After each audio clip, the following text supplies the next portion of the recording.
টাকা দিয়ে একটা মানে যোগসাজশ স্থাপন করে।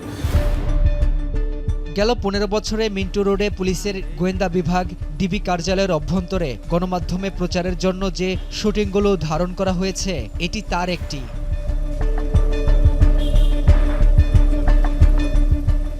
সজীব ও নিলয় তাদের বিরুদ্ধে অভিযোগ বিদেশে যেতে আগ্রহীদের জন্য প্রয়োজনীয় পুলিশ ক্লিয়ারেন্স সনদ জাল করে হাতিয়ে নিয়েছেন লাখ লাখ টাকা। প্রতারক চক্রের তথ্য দিতে যথারীতি তৎকালীন ঢাকা মহানগর ডিবি প্রধানের এই সংবাদ সম্মেলন। 2022 সালের 4 আগস্টে ডিবি পুলিশের দায়ের করা এ মামলায় প্রায় 1.5 মাস কারাভোগ করেছেন এই দুই যুবক। কিন্তু গণঅভ্যুত্থান পরবর্তী সময়ে অনেক ঘটনার মতোই প্রশ্ন উঠেছে এই অভিযান ও মামলা নিয়ে। কেসারেন শেকড় থেকে শিখরে। বিগত সরকারের আমলে আইন প্রয়োগকারী সংস্থার হাতে যেভাবে বেআইনি ও মানবাধিকার লঙ্ঘনের ঘটনা ঘটেছে, পুলিশ ক্লিয়ারেন্স মামলা তার একটি।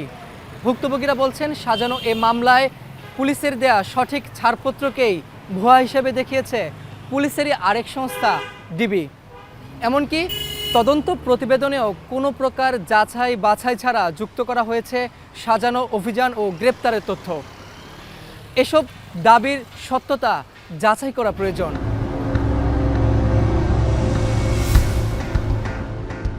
ভুক্তভোগীদের অভিযোগ যাচাইয়ে এখন ডিবির মামলায় জেলখাটা সজীব ও নিলয়ের মামলার আদ্যপ্রান্ত খোঁজ নিতে শুরু করে। জানা যায় 2022 সালের 1 আগস্ট জনশক্তি রপ্তানি কোম্পানি জেএসএন ইন্টারন্যাশনালের প্রধান কার্যালয়ে অভিযান চালায় ডিবি পুলিশ। সেখান থেকে 5টি ভুয়া পুলিশ ক্লিয়ারেন্স সনদ ও 6টি ভুয়া সিল উদ্ধারের কথা জানায় ডিবি। এর মধ্যে 2019 সালের 17 মে শরীয়তপুরের জাজিরায় মোহাম্মদ বিলাল হোসেনের নামে ইস্যু করা জেলাটির পুলিশের বিশেষ শাখার তৎকালীন পুলিশ সুপার স্বাক্ষরিত এই ক্লিয়ারেন্সটিও রয়েছে। ডিবির ভুয়া হিসেবে দাবি করা বাকি 4টি ক্লিয়ারেন্স সনদের 3টিও শরীয়তপুর এসবি অফিস থেকে ইস্যুকৃত, বাকি একটি ঢাকা থেকে। সেদিনই ওই সংস্থার এমডি ও সিইও সজীব ও নিলয়কে সেখান থেকে আটক করা হলেও ডিবি তাদেরকে গ্রেপ্তার দেখায় 4 আগস্ট। এরপর এই ঘটনায় করা হয় মামলা, যার বাদী ডিবির অর্গানাইজড ক্রাইম ইনভেস্টিগেশন টিমের উপপরিদর্শক আসিফ ইকবাল। পরে রিমান্ডে নেওয়া হয় আসামিদের, পাঠানো হয় কারাগারে।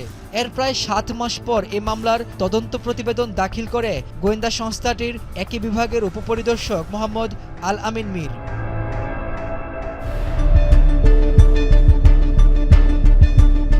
মামলার এজাহারে ও চার্জশিটে উল্লেখ করা হয় বনানীর 6 নম্বর রোডের জিলমরিয়ম ভবনের 3 তলার জেএসএন ইন্টারন্যাশনালের অফিসে অভিযান চালিয়ে তাদের গ্রেপ্তার করা হয়েছে। এখন সেখানে প্রতিষ্ঠানটির অস্তিত্ব না থাকলেও ভবনটির নিরাপত্তা কর্মীরা জানান অফিসটি ছিল ভবনটির 5ম তলায়। এখানেও ট্রেড লাইসেন্সের সাথে মামলার এজাহারের তথ্যের গরমিল। পুরো কয় তলায় ছিল? একদম পুরো টপ লেভেলের। অভিযোগপত্রে দেখানো হয় মোহাম্মদ বিলাল হোসেন, রুহুল আমিন মাদবর সহ বাকি 3টি ক্লিয়ারেন্সের তথ্য। জব্দ তালিকায় দেখানো সেই পুলিশ ক্লিয়ারেন্স সার্টিফিকেটগুলোর কয়েকটি কপি এসেছে আমাদের হাতে। এ বিষয়ে ভুক্তভোগীরা কি বলছেন? একদম সিভিলে 8 জন মানুষ আসে, এসেই আমার অফিস ভাঙচুর, একটা গাড়িতে বসিয়ে নিয়ে যায়। আমরা কোথায় যাচ্ছি, কি করতেছি আমরা কিছুই জানি না। 4-5টা প্রিন্টেড পুলিশ ক্লিয়ারেন্স এবং কিছু সিল রেখে আমাদের দাঁড় করে প্রেস। 42টা দিন আমি নিরপরাধ একটা ছেলে জেলে ছিলাম। আমরা চেষ্টা করতেছিলাম শিবদুর বাসার বাবুর মাধ্যমে পাঠানোর জন্য, কিন্তু সেই পাঠানোর প্রক্রিয়াধীন অবস্থায় আমরা নানানভাবে প্রতারণার শিকার হই। এবার জব্দ তালিকায় দেখানো পুলিশের দেয়া এই ছাড়পত্রগুলো শরীয়তপুর এসবি অফিসে গিয়ে যাচাই করি। যাচাই বাছাই শেষে জেলাটির অতিরিক্ত পুলিশ সুপার জানায় পুলিশ ক্লিয়ারেন্সগুলো জাল নয়, 4টি সঠিক সেই তথ্য রয়েছে পুলিশের ওয়েবসাইটে। 5টি ভেরিফিকেশন সার্টিফিকেট আমরা চেক করেছি এবং চেক করে আমরা যেটা দেখতে পেয়েছি যে এটি আমাদের জেলার থেকে, অত্র জেলার থেকেই ইস্যুকৃত এবং এই ডেটাটা আমরা চেক করে দেখেছি যে এই সার্টিফিকেটগুলো জাল না। পুলিশের দেয়া মামলার সম্পূরক অভিযোগপত্রে পুলিশের দেয়া এই সনদগুলোর নাম পরিচয় ঠিক থাকলেও ইস্যুকৃত তারিখ, রেফারেন্স নাম্বার, কোথাও কোথাও ইস্যু করা পুলিশের কর্মকর্তাদের নামের ক্ষেত্রেও ভিন্ন তথ্য পাওয়া যায়। প্রশ্ন হলো, সঠিক ছাড়পত্র সনদ নকল করে অসামঞ্জস্য তথ্যের সনদ তৈরি তাহলে করল কে? ভুক্তভোগীদের আঙুল তৎকালীন ডিবির কর্মকর্তা নাজমুলের বিরুদ্ধে। যদিও এই ব্যাপারে আর কথা বলতে রাজি নন মামলার তদন্তকারী কর্মকর্তা। এক কথায় হচ্ছে কি এটা বিচারাধীন, এখন এই ব্যাপারে তো আর আমি কিছু আমার যা মতো চার্জশিট দিয়ে আসছি, বাকিটা আদালতের সিদ্ধান্ত। এডিসি নাজমুলকে চ্যালেঞ্জ করতেছি, আমাকে একটা জিডি দেখাক। এখন প্রশ্ন উঠেছে, পুলিশ ক্লিয়ারেন্স সার্টিফিকেট জাল, লাখ লাখ টাকা হাতিয়ে নেওয়ার অভিযোগ দেখিয়ে মামলা দিয়ে কারাভোগ করানোর নেপথ্যে আসলে কে? 30টার মতো অ্যাপ্লিকেন্টের ফাইল নিয়ে রোমানিয়ার ভিসা প্রসেসিং এর জন্য। এখানে অভিযোগের তীর নিষিদ্ধ ঘোষিত ছাত্রলীগের নেতা আবু সাইদ মজুমদারের ভাগিনা সিফাতুল বাশারের বিরুদ্ধে। সে নিজেও একজন মানব সম্পদ রপ্তানির সঙ্গে জড়িত। এমপ্লয়ি রিক্রুট করতে পারবে না, 2000 ইউরো সমপরিমাণ রোমানিয়ান 10,000 লে কোম্পানিকে ফাইন করা হয়। 2023 সালে সজীব নিলয় সহ একাধিক ভুক্তভোগী সিফাতুল বাশার সহ বেশ কয়েকজনের নামে প্রতারণার অভিযোগে মামলা করলে মোড় ঘুরে যায় ঘটনার। ডিবির দায়ের করা মামলায় কারাভোগ করে সজীব নিলয়। একই অভিযোগে সজীবের দায়ের করা মামলায় সিফাতুল বাশারের বিরুদ্ধে অর্থ হাতিয়ে নেয়া, জাল ওয়ার্ক পারমিট দেয়া সহ নানা অভিযোগের সত্যতা পায় পুলিশ। পরে মামলার অভিযোগপত্র গ্রহণ করে চলতি বছরের এপ্রিলে আসামির বিরুদ্ধে গ্রেপ্তারি পরোয়ানা জারি করেন আদালত।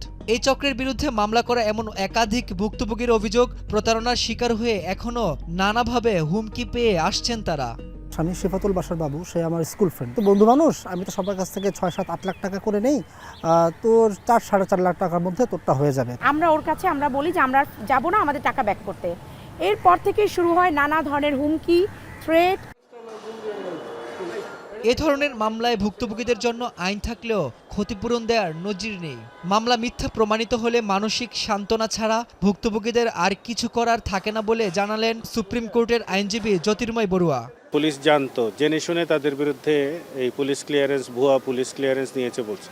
পুলিশ ক্লিয়ারেন্স জাল কি জাল না সেটা তো পুলিশের নিজেদেরই জানার কথা, তারাই ইস্যু করেছে, সে যেই থানা থেকে যেই ইস্যু করুক না কেন। ফলে এটা আইডেন্টিফাই করা বা আগে এটাকে জেনে নিয়ে তারপরে মামলা করতে যাওয়া, এটা খুব বেশি কঠিন কিছু কাজ ছিল না। জেনে শুনে হয়রানিগুলো করেছেন বা আর্থিকভাবে লাভবান হয়েই হচ্ছে পুলিশ এখানে প্রতারণা করেছেন।